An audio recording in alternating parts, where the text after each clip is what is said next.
Chapter 3. Faith and Dem. Dem. Professor Miyagi seems to enjoy the focused attention of his 100-odd students. The Dem Pandemic. The final obsession of the powerful nation-states and scientists of the Golden Age, all investigating compulsively, even as society kept crumbling around them in the early 22nd century. He takes a few silent steps on stage, hands on his back. The seminar begins, Jimena thinks as excitement creeps up her guts. They all ultimately failed, he says somberly. And billions died. Forward 200 years, and history crashes against a 16-year-old schoolteacher who is convinced she finally figured it out. She is the one that shall crack open Dem for all to see. Is she a one-in-a-millennia genius? Or is that the natural arrogance of youth? Jimena leans back at the words. They ring harsh, almost heretical. Prepare to meet the true Edda Fandala people. Not the myth, mind you. We do history in this. He waves his hand around the structure. Auditorium, not religion. It almost feels to Jimena as if he were directing his words at her fellow GIA students, the way he glimpses in their general direction. But no, he was just pulling his hair off his face. If you must only learn one thing in this seminar, Miyagi speaks slower and with greater emphasis. Let it be this, people. Edda was only human, nothing more, living her regular colonial life at the edge of the Hanseatic Imperium 100 years ago. She was, like we all are, yes, me included, I grudgingly confess, just a limited and flawed Mensa of her time.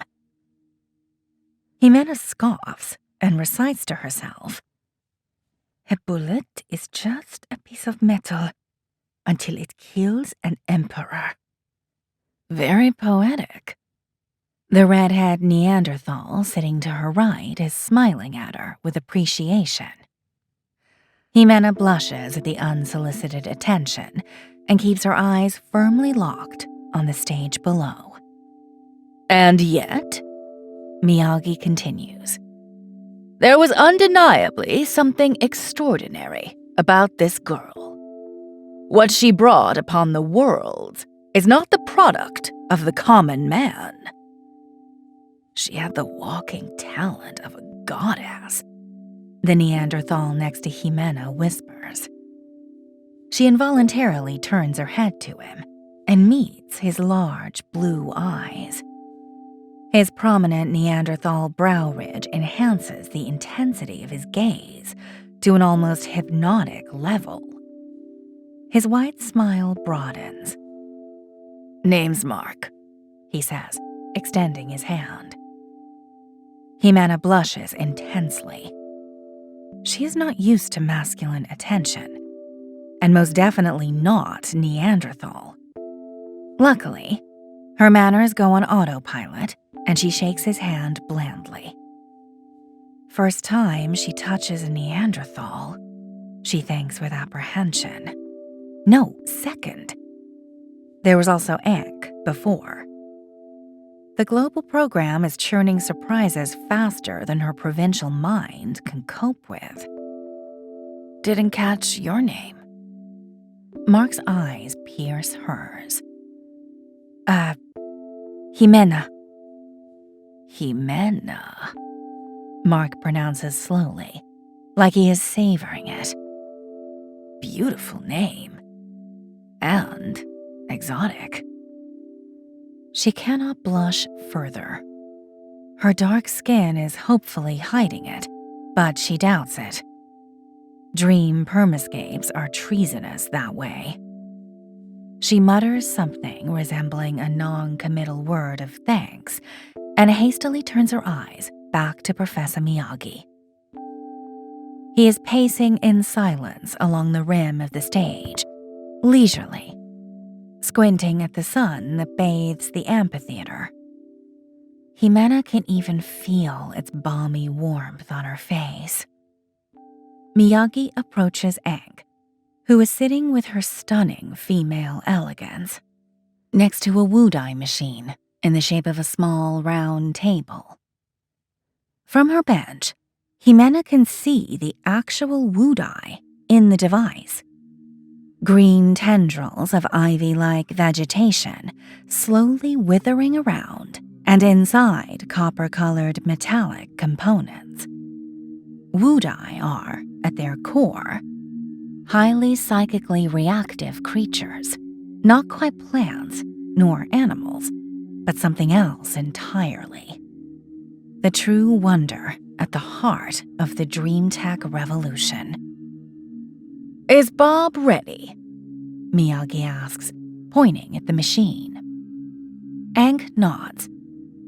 Himena knows that the machine is just the dream avatar of a real machine, with real Wudai running in some gore-forsaken data center in the wake.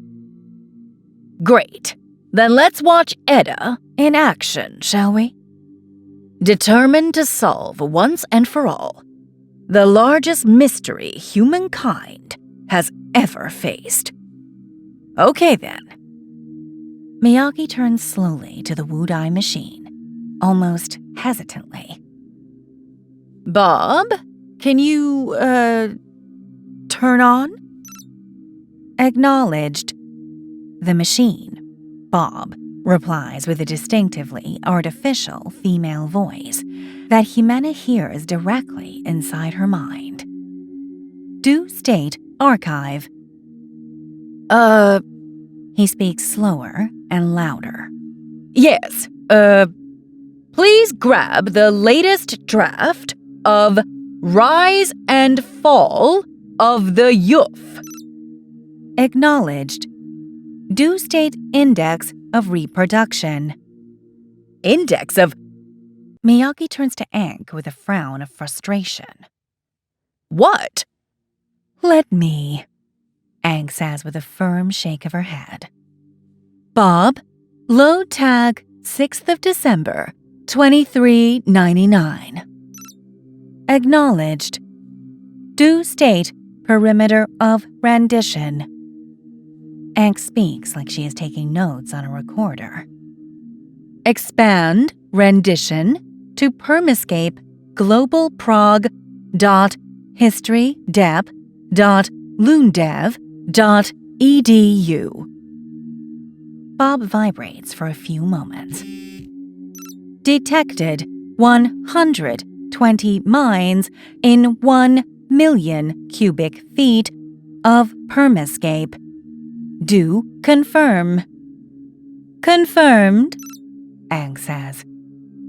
"Render from index 0, camera tag Edda at Joyous Day House, Loon Terran." Acknowledged. Rendition begins at index 0. As the machine speaks, the spring sun and blue sky over the amphitheater vanish in an instant, surrounding the dumbfounded students in humid darkness. Many gasp at the sudden drop of temperature, and Himena shrinks into herself with an involuntary shudder. "Oh, sorry. Let me," Aang says, and she must do something in the darkness because the cold detaches at once from Himena's mind. Oh, the relief. The cool winter air is still there around her, thick and humid on her senses, but not uncomfortable now, like her skin is watching instead of feeling. Other students sigh as well. Bob, increase natural light, Egg says. 0.1 lux. Acknowledged. Jimena's eyes, still trying to adapt to the darkness, are grateful for the extra radiance. The contour of the students sitting nearby appear like ghosts. She turns to see Mark's white smile as he stares intently at something above the stage of the amphitheater. She follows his gaze. Yes, there. She can see it as well. A house floating in the air. An elongated one-story house, surrounded by a carefully tended garden. Flowers and lawn barely hinted at in the winter night. It is raining, too, and as Jimena engages her senses, she begins to feel the drops of freezing water on her head and arms in full immersive experience, blissfully detached from her mind. The ultra-realistic impact of dream sensorials never fails to amaze her. And the quality of this one is wow. She knows she is sitting on the amphitheater bench. She can see Mark's comforting shape beside her, and yet she feels like she is right there in that garden, silently approaching the back of the house, sneaking behind a bush and getting her sandaled feet wet on the soaked grass. Her mind reacts to that. She's not wearing sandals. Meet Etta Fandola, people. Miyagi's voice unexpectedly rises from under the floating scene. And it's as if his voice reveals the perspective Jimena was becoming lost in. Her mind snaps back into place as she realizes that it is not herself who is tiptoeing in the darkness along the geometric reliefs carved across the house walls. Dream sensos engage you like that. Psych links, they are called. They make you lose yourself in the characters, make you live the dream drama as if they were your own. Jimena is not a frequent consumer of commercial dream sensos, so she must make a conscious effort to see with her own eyes what her mind is psych-linked to. A teenage girl wearing a dark tunic that makes her virtually invisible. Her dark skin and short, wild hair melt seamlessly with the night. She moves with determination towards a window covered with exquisite stained glass motifs. The girl smashes the glass with a rock and stays put, looking around for a few seconds, until silence returns. Don't worry, Miyagi says. Etta's accomplice is faking a wound to distract and lure the guard away. Etta has a few minutes for herself. As the psych link strengthens, Jimena feels a surge of adrenaline and a simple thought. Hurry! That isn't her own. The girl, Etta, climbs through the ruined window. It's dark, and there is an unpleasant smell in the air, like too many perspiring people without ventilation. She fetches a bulky, metallic flashlight from within her tunic's folds. It feels heavy in her hand as she turns it on and slides the weak light beam across the room, a mix between a laboratory and a morgue. I'm in. The thought flashes through Jimena's mind as intimately as a lover's whisper. She lets the stream of thoughts drown her own. She is finally in the forbidden back room of the Joyous Day house. The proof has to be here, somewhere. Goa, she has but a minute, perhaps two if Aline is really convincing with her bogus injury. But better hurry. Aline's such a terrible liar. Etta waves the beam of light across the 4 bed-sized platforms that take up the better part of the room, the light reflecting off their shiny metallic surface. They look like dissecting platforms, Jimena thinks, a thought of her own. As Etta inspects the last platform, the light beam reveals a body, a breathing body. A naked man in his mid-20s, eyes open, silent. Jimena jumps from fright. Etta doesn't. She just stares at the man for a long moment, waiting for a reaction that never comes. "Hello?" she finally says. The words rumble in the silence.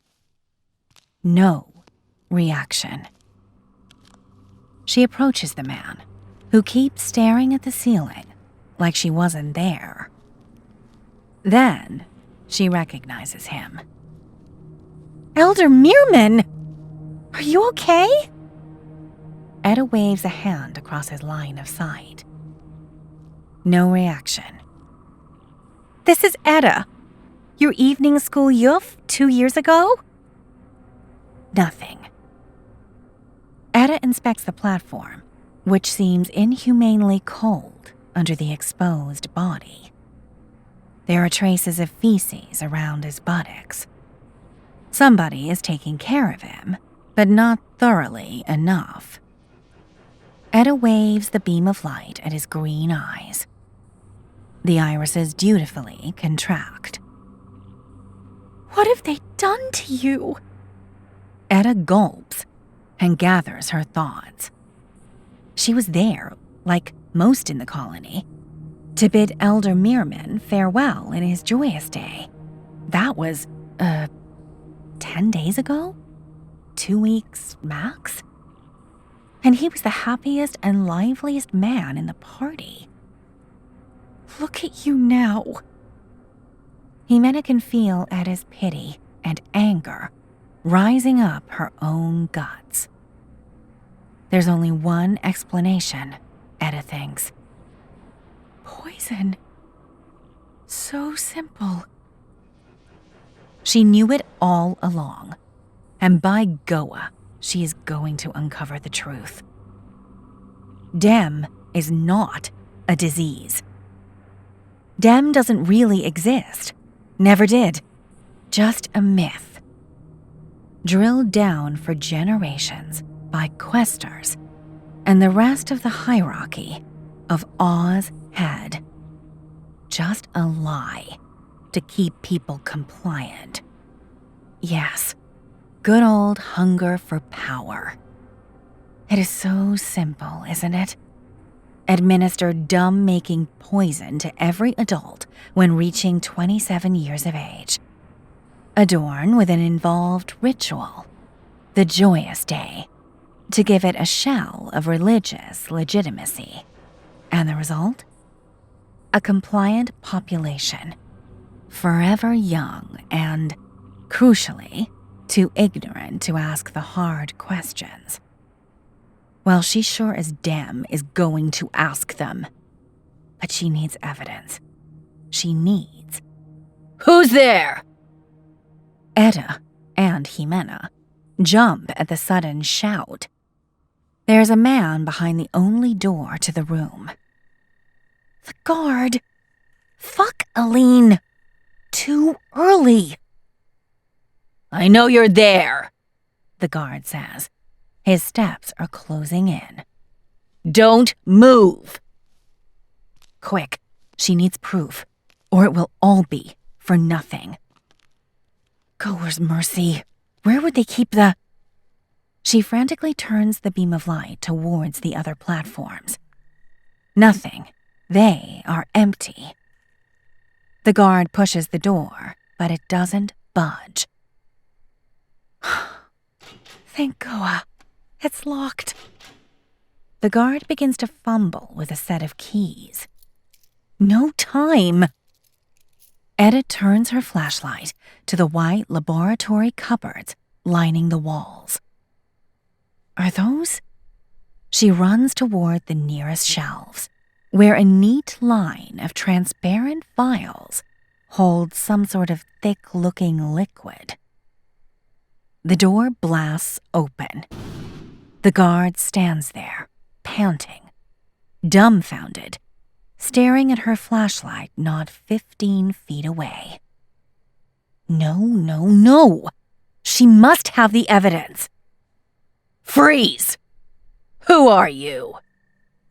With a swift, almost instinctive move, Eda aims the beam of light squarely at the guard's eyes. What? He flinches his head away. It's just an instant. That's all she needs. Eda reaches to the shelf, precise and quick like a reflex. Before her conscious mind even realizes it, she is pulling a vial into the inner folds of her tunic. Yuff, Eda! The guard stares at her, gobsmacked. Is that you? Man campuis. Eda meets his gaze, matter-of-factly. Now I see why you never have time to finish your homework. The floating dream senso scene changes abruptly. Right there, floating above the students, Eda is sitting, elbows on knees, inside a small, windowless cell. The cell is almost empty, except for the bed she is sitting on, a toilet in the corner, and a dim electrical bulb hanging from the ceiling. She is wearing the same dark tunic, gaze lost in some point on the wall. This is a few hours afterwards, in the morning, Miyagi says, unnecessarily, since Himena knows it already, as the psych link to Eda is still active. She can feel her boredom and her impatience. Eda has been put in jail, of course. Miyagi's voice rises from where Himena knows he is standing on the amphitheater stage, but she cannot see him in the darkness beneath the floating scene. But she is not your average drunkard, is she? Yuff Eda.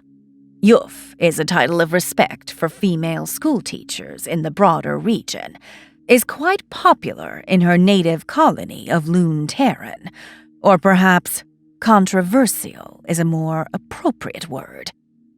And accounts of her little adventure have already spread like fire. Egg, could you please move the POV outside of the jail cells? Just for a second.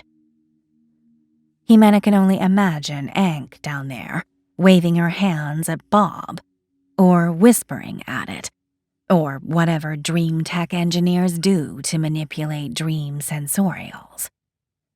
The scene shifts abruptly as the camera moves through the walls, causing Himena to squint at the sudden brightness of the rising sun. She hears the excited chatter of dozens of voices before her as her eyes adapt to the light. Gathered on a red-bricked esplanade around the building, there must be 100 people, maybe more, most in their teen years. They wear long, thick tunics, some plain, some colorful, some wildly patterned. A few dozen bicycles have been left carelessly lying nearby. A horse pulling a cart, loaded with sacks and crates brimming with potatoes, trots across the background, the driver staring at the crowd with blatant curiosity. There is a lone guard by the wooden door to the cells, laughing and chatting animatedly with some of the crowd, probably grateful for the interruption of his usual tedium. Popular, Miyagi says. You people get the idea. Back to the cell, please, Ankh. And forward to Willem's visit. The scene shifts back to Eda in her cell as the door opens to a thin man in his mid-20s. He gasps as his brown eyes behind thin glasses lock on her. He dashes forward and inspects her anxiously. "Hey, Dad," Etta says with a monotonous voice, and turns her head to the wall like she doesn't care. But she does. Oh, Goa, you bet she does. Jimena almost gasps as she feels the surge of love splatter like an explosion in her guts, filling her with a warmth that she's not sure she's ever felt for any member of her own cozy family. "So you've heard, yeah?" Etta asks, glacially. "I have," he says with a grave tone as he pushes his thin glasses up his nose. He nods at the guard behind him, who softly shuts the door and leaves them alone. They could not be more physically different. To Etta's sharp African beauty, Willem's pale northern softness. To Etta's black short curls, Willem's brown long hair. To Etta's natural elegance, Willem's intellectual shabbiness. But Jimena knows that they are not so different after all. At least, not inside, where it counts. Willem holds his daughter's gaze for a long while. In silence. Until she finally sinks her head. "I had a good reason." "As usual," he sighs. "And as usual, the family reputation takes a hit." Etta scoffs. "There are more important things than our reputation. Your life, for example." "Here we go again." Willem folds his arms. She turns towards him, eyes pleading. "Don't let them kill you, Dad. It's all a farce." Willem sighs again. He looks like a man that has been doing lots of sighing lately. "Listen, Marjolaine will be here any moment. She's dispersing that little fan club of yours outside." "What fan club?" "Doesn't matter. I promised her your deepest regret and your best behavior, so play your part. I don't want her to hear any of this nonsense. You hear me? Or you'll be in serious, serious trouble." "But she's with them, Dad. She's Oz head through and through." "She's much more than that, and I'm sorry you cannot see that. Just..." He draws a deep breath. "Etta, please. If you can't respect my guidance as your elder, could you at least respect my wishes as your father?" "But you know I'm right." Etta stands and steps closer to Willem. "Dem is not real. You know it too." Willem presses his lips, walks to Etta, and places a kiss on her cheek. "It doesn't matter what I believe, girl." His voice has softened. "The show must go on. You, Bram, and especially little Hans. You're the show now, and all this..." He waves an exasperated hand at the cell walls. "Is only making things harder for you when I leave." "So you still want to uphold your joyous day, yeah?" "I must, girl." He smiles at her, a pinch of sadness in his eyes. "What else can I do? And you will as well when you reach my age. For Han's sake, and for your future grandchildren's." She meets his stern look silently. "Please, Dad. I know I haven't always been the easiest daughter, but..." She has to stop to keep tears from surfacing. A muted noise behind the door, approaching steps, resonates up her spine, making her sharply aware of the urgency. That bitch will be here any second now. The surge of adrenaline dispels her emotions and leaves only purpose. The only thing that matters. The reason Goa put her in this world. Her life work. And her father is key. Etta throws herself forward and puts the vial into her father's hand. I found this in the Joyous Day house, next to the body of Elder Meerman. He was still alive, Dad, but empty, soulless. Willem's eyes widen. Dem? Same as you now. He didn't have a trace of Dem before his Joyous Day. Whatever that was, it wasn't Dem. The answer is in that flask. Willem frowns and inspects the vial. How did you hide this? Didn't they search you? Etta blinks. I asked for the toilet. You need more details? She turns her head towards the door. Steps are clearly approaching now. They are right outside. She stands on tiptoe and whispers in Willem's ear with the most compelling urgency she can muster. Dad, hide it. Analyze it in secret. Somebody you trust. The door opens, and a woman steps in. Jimena recognizes her immediately. Marjolaine Mathis. A few years younger than her usual historical image, when she was still the colonial quester of Lune Terran. Jimena tries to repress the sudden pinch of revulsion, and it's not only from Etta's psych link.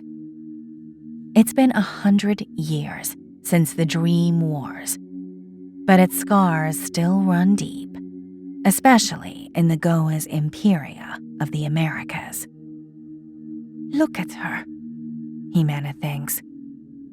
21 years of age, and already so full of herself. With those intricate blonde braids and that pretentious questa robe. Neanderthal Mark whistles his appreciation at the small, exuberant shape under the thin fabric. Jimena's eyes flinch at him. Men, they're all the same, whichever the world. Will, Marjolaine smiles at Willem. Etta? Her smile freezes, and she takes a step closer, inspecting her from top to bottom. You've been a naughty, naughty girl. A repentant girl, Willem says, putting his hands in his pockets and smiling awkwardly. I'm sure we can. You mind waiting outside? Marjolaine's large blue eyes drill into his. It will be just a minute. Of course. He turns to his daughter, a warning in his eyes, and leaves. Marjolaine turns to Etta, who stares defiantly back at her, lips pressed hard. I'm disappointed, Etta. You're making things unnecessarily hard on your father. In his last weeks on this plane, he needs peace and family. She hesitates the briefest of moments. And love. Etta chuckles. Oh, I'm sure you are more than willing to ease his pains. Marjolaine's expression tightens. Your father paused his relationship with me, if that is what you're implying. Again? Etta scoffs. Let's see how long this time. You were part of the reason. A pity I'm not the whole reason. Marjolaine closes her eyes and rubs her right temple slowly. Is this how it's going to be? She opens them and meets Edda's poisonous gaze. What have I ever done to you? Is it because of me and your father? I don't care who wants to fuck my father, Edda says with exaggerated scorn. But who wants to kill him? That I do care about, yeah? Marjolaine frowns her thin, blonde eyebrows, her blue eyes locked on Edda's. This is very confusing, Edda.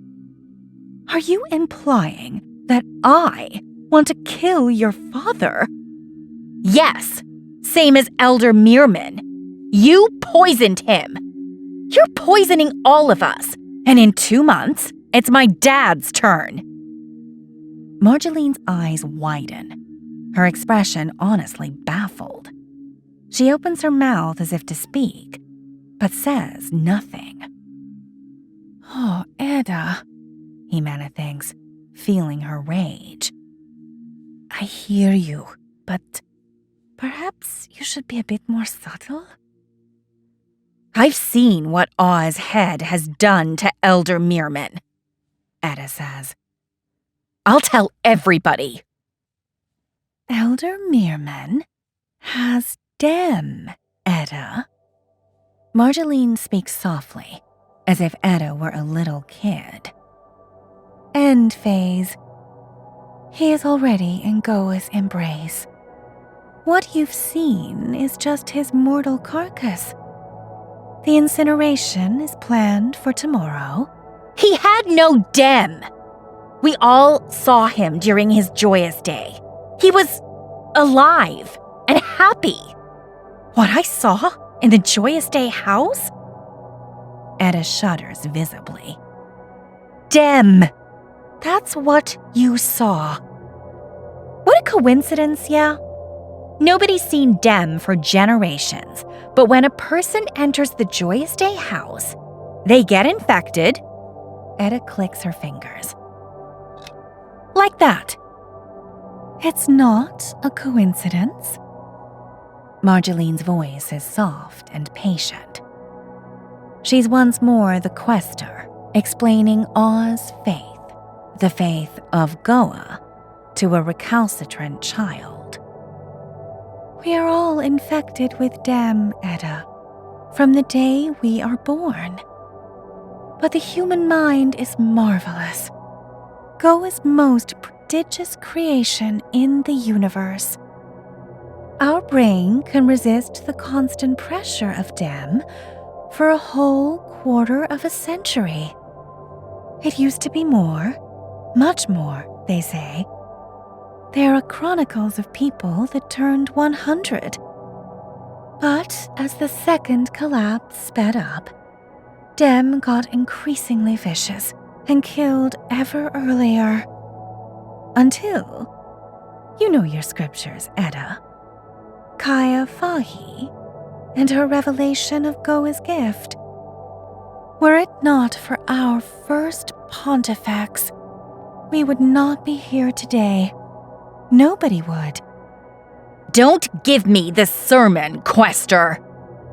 Edda's scorn is filled with poison. I know the propaganda. I teach it, remember?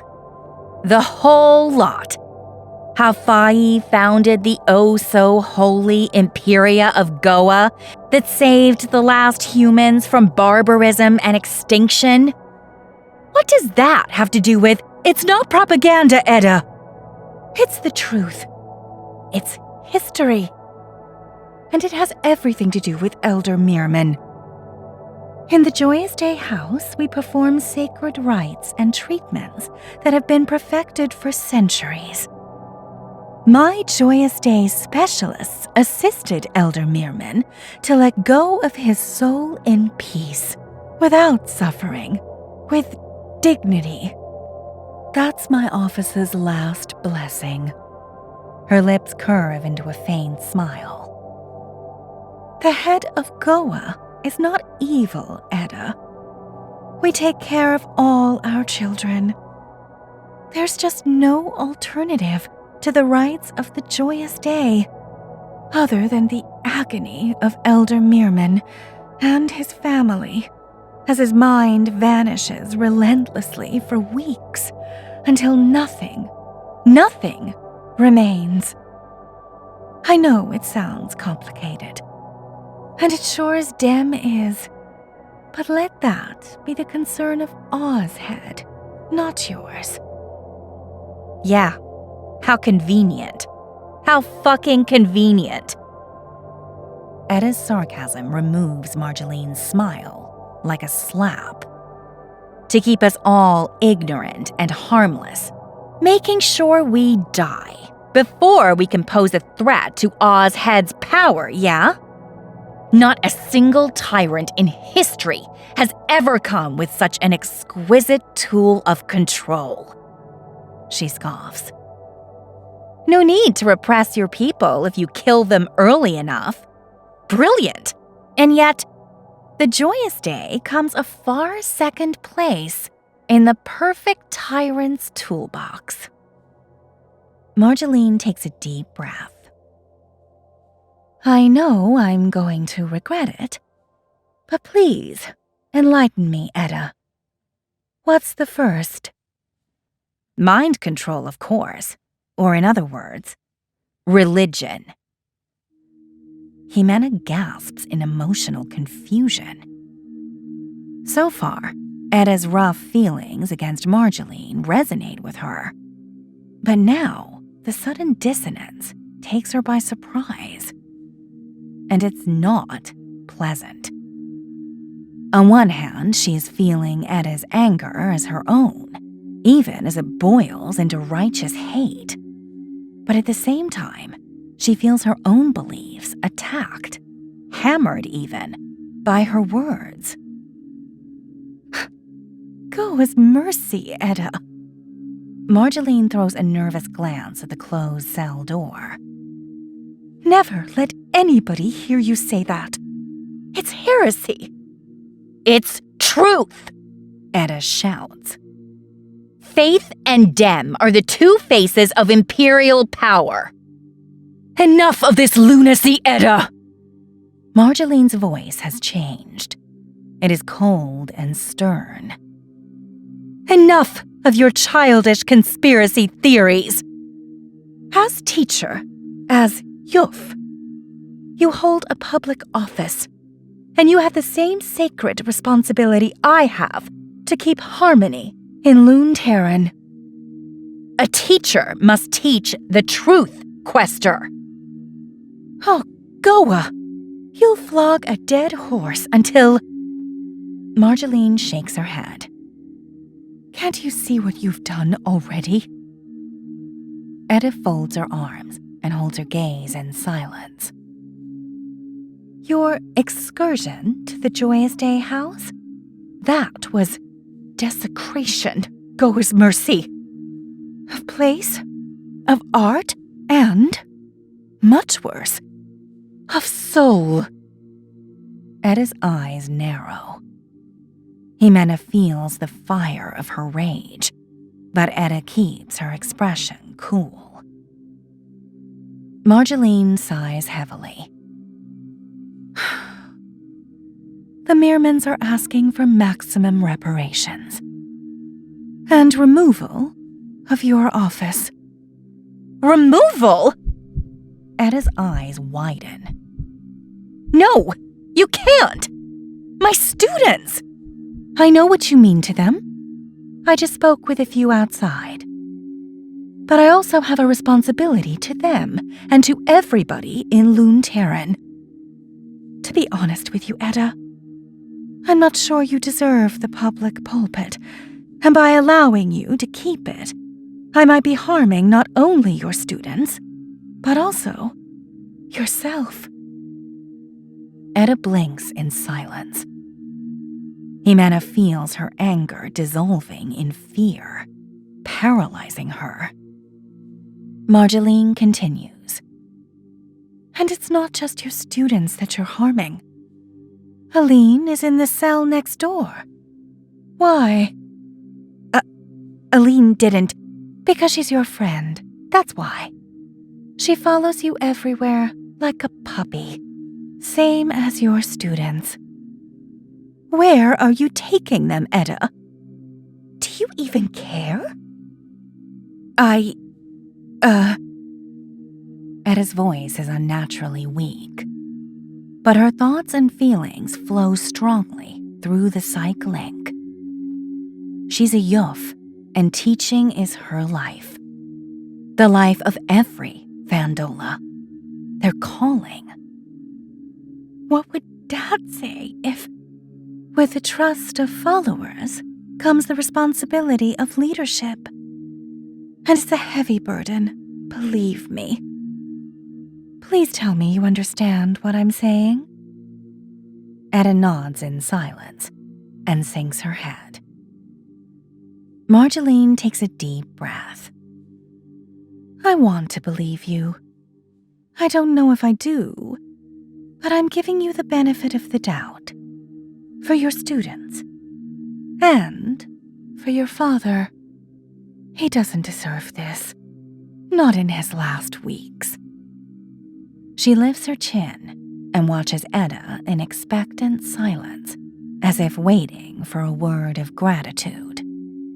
Edda doesn't move.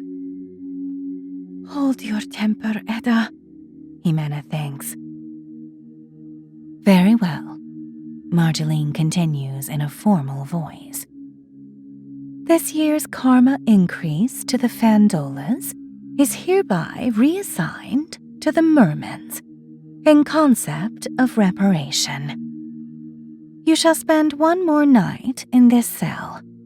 Upon release, you shall go straight to their home and offer a sincere apology. A sincere apology, you hear me? And above all, you shall keep your outlandish theories to yourself. Edda doesn't move a muscle and keeps her eyes locked on her sandals. But her outrage burns deep into Jimena's guts.